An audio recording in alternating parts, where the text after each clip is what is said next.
పరిస్థితులు దిగజారిపోతుంటే మీరెందుకు ఉదాసీనంగా ఉన్నారు? ప్రకాశం నంద్యాల పల్నాడు ఎస్పీలపై సీఈఓ ముఖేష్ కుమార్ మీనా ఆగ్రహం. తెలుగుదేశం పార్టీ నాయకుడు మునయ్యది రాజకీయ హత్యనని అంగీకరించిన ప్రకాశం ఎస్పీ.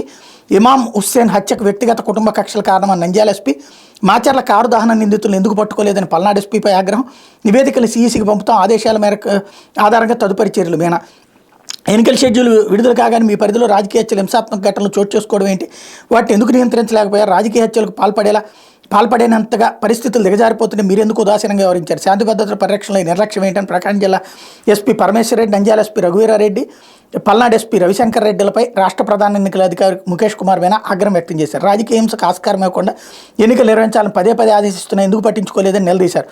ప్రకాశం జిల్లా గిద్దలూరు నియోజకవర్గం తెలుగుదేశం పార్టీ నాయకుడు మునయ్య, నంద్యాల జిల్లా ఆలగడ్డలో తెలుగుదేశం పార్టీ సానుభూతిపరుడు ఇమాం హుస్సేన్ హత్యలు, పల్నాడు జిల్లా మాచర్లో తెలుగుదేశం పార్టీ కార్యకర్త ఎర్ల సురేష్ కారు దహనం ఘటనలపై వివరణ ఇచ్చేందుకు ఆ ముగ్గురు ఎస్పీలు గురువారం సాయంత్రం ముఖేష్ కుమార్ మీనా ఎదుట వ్యక్తిగతంగా హాజరయ్యారు. వీరు ముగ్గురిని ప్రశ్నించినప్పుడు శాంతి భద్రతల విభాగం అదనపు డీజీపీ శంఖప్రత బాగ్చి కూడా వాళ్ళతో పాటు ఉన్నారు. ఒక్కొక్కరిని సీఈఓ 15-20 నిమిషాలు ప్రశ్నించారు. ఇప్పుడు ఆయన ప్రశ్నించింది ముఖేష్ కుమార్ మీనా చెప్పలా. వాళ్ళు ఏమీ ఇంట్రాగేషన్ ఏం చేయరు, వీళ్ళు ఆ విషయం చెప్తారు. ఖచ్చితంగా మునయ్యది రాజకీయ హత్య ఎట్లాగా? తెలుగుదేశంలోనే ఉన్నటువంటి ఇద్దరి మధ్యన ఉన్నటువంటి గొడవ, అదే కదా అక్కడ విషయం, అదే చెప్తారు అక్కడ బేసిక్గా. ఇంకోటి